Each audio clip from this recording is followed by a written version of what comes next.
Hello, and welcome to another video. Today we're going to talk about Begonia Maculata. This is a stunning plant. I mean, you can't imagine a more beautiful plant than this. It has white dots on the upper side of the leaves and red backs on the back side of the leaf. So it's just stunning. I mean, you can't even imagine a plant like this. Red backsides, white dots on dark green foliage. It's just so beautiful. But I have to tell you, I had a lot of problems with this plant. I kept it too dry, I kept it too wet. I'm going to talk about all of this and the care for Begonia maculata. But yeah, just let me tell you a little story. So I first kept it in front of a south-facing window, and I kept it rather dry and in almost direct light. So what happened is that the leaves got very dry and crumbly and were just almost falling off. Then I thought, oh yeah, let's be clever and just put it in a space where there is a lot of humidity. So I put my Begonia maculata into a terrarium. That way it was really wet, like the humidity was around 90% or even higher.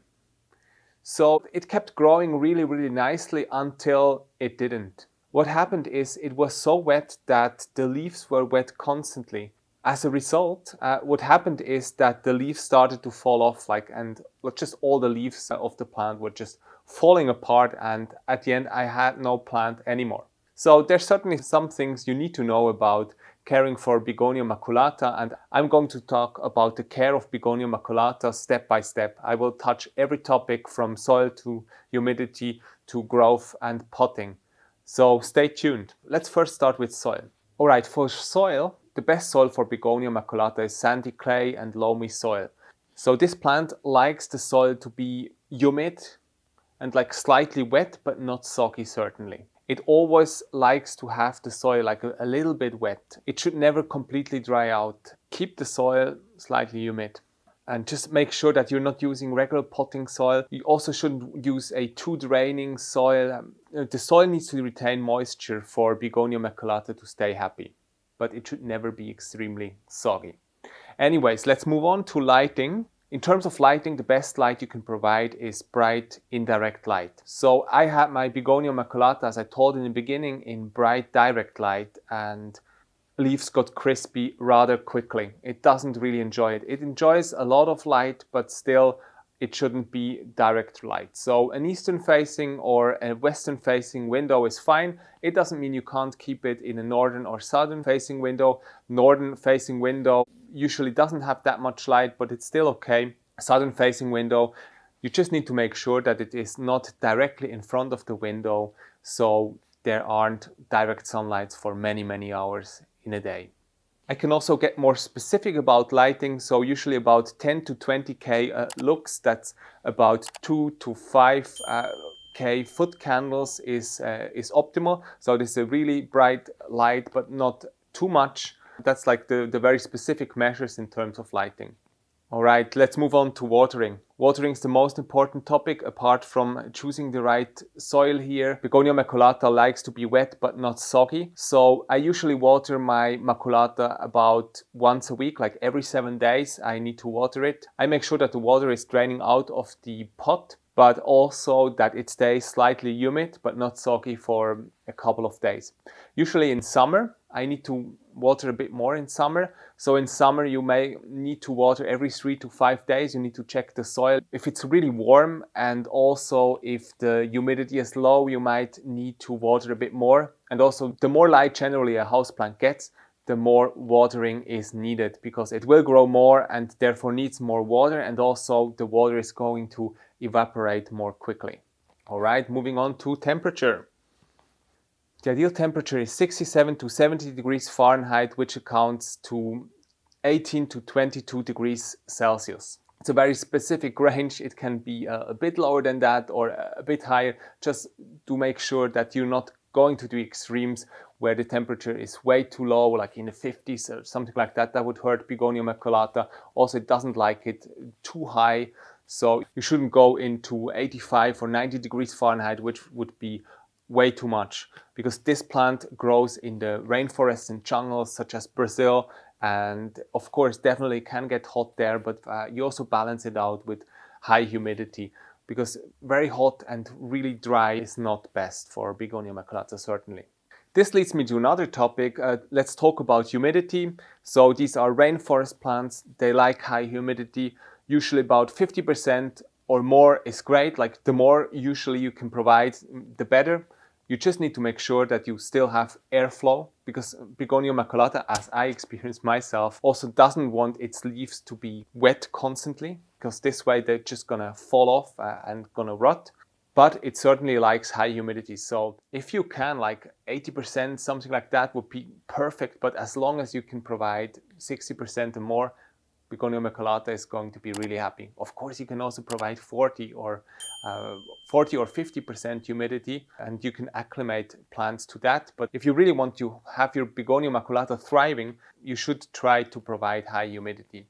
Propagation. Propagation is such a fun subject with begonias, because begonias, you can almost propagate any part of a begonia and it will grow into another plant. So for Begonia maculata, you can take leaf cuttings, and you can also take stem cuttings, and you can also propagate Begonia maculata by division. So there's three ways that you can propagate Begonia maculata. Of course, apart from seed germination, because usually it's very difficult to get seeds, to pollinate the plant and get seeds. Therefore, like there's three main ways that are really easy to propagate Begonia maculata. Usually what I'm doing is I'm snipping off a leaf, make sure I have a node, and then I put the stem into water. Within 2 to 3 weeks, usually I get a new plant. I usually propagate Begonia maculata in spring and summer, because this way you have the fastest growth. But you could also do it in autumn and winter, but of course the growth is going to be slower if you do it then. Also, like it really can differ. Like you can have roots starting to grow within a couple of days, like 2 or 3 days, but usually it takes 2 or 3 weeks. It can also take forever. It's a bit of a gamble, but Begonia maculata is easy to propagate, so you shouldn't have too many problems. Yes, in terms of propagation, after 2 or 3 weeks, the first roots are starting to form, but you should wait several more weeks or even a month or two until you have roots that are several inches long. This way you can then move them to another medium, to your potting soil, and have a new growing plant. Also, what I'm doing is I usually provide a container where I can keep humidity at 90% or more. I completely enclose it and I open it every day or so. This way you have ideal conditions for propagating Begonia maculata and also other plants. And in autumn and winter, I also provide a heat mat underneath. So this way there's warmth and the roots really love that and grow quicker. Let's move on to growth. Begonia maculata can grow up to 4.9 feet. That's about 1.5 meters.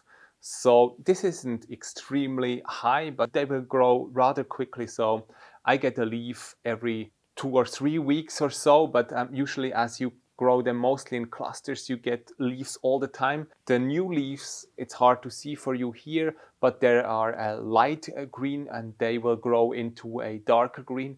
The older leaves are completely dark green, so there's an evolution and it just looks stunning.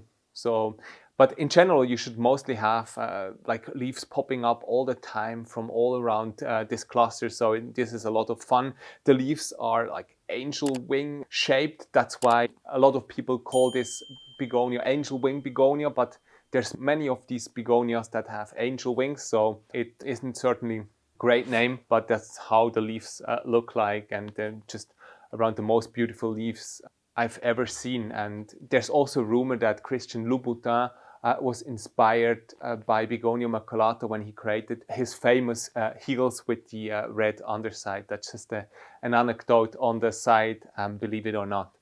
In terms of growth, I would say it's a medium to quick grower. It's certainly not a slow grower, which is always great because we're all the same. We want more leaves and bigger leaves and are happy whenever there's a new leaf showing up. So this is a great plant to see progress. In terms of potting, which is our next topic, potting, Begonia maculata likes to be root and pot bound, so you don't need to repot really often. Make sure that the pot is rather small than big, like too big a pot. It would take too long for your plant to soak up all the humidity, and also it's difficult to water if the pot is too big.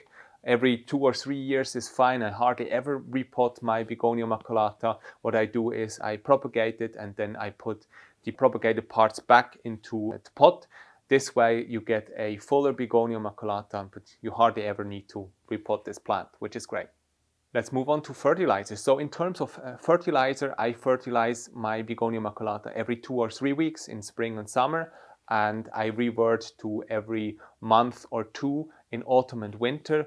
This plant really likes fertilizer and needs fertilizer because it's a medium grower, and also it blooms almost every year. I get these nice little blooms. The blooms of these plants are white and they also look nice. So if it's blooming, you have a great combination of very beautiful looking leaves with nice blooms. So just looks fantastic. Well, one topic I haven't talked about is pests, and this is a great subject and we can move on really quickly here.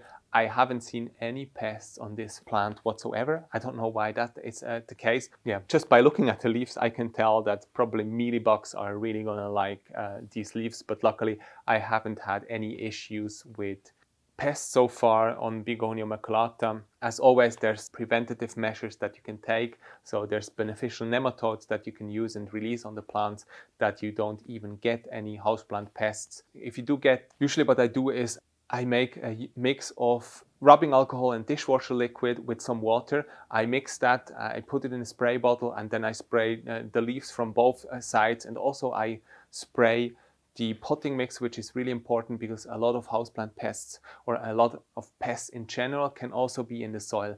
So I spray my plants every couple of days if I see any pests on it, and this works rather great. But yeah, like pests are really pesky and hard to get rid of, so you need several applications until they are completely gone away.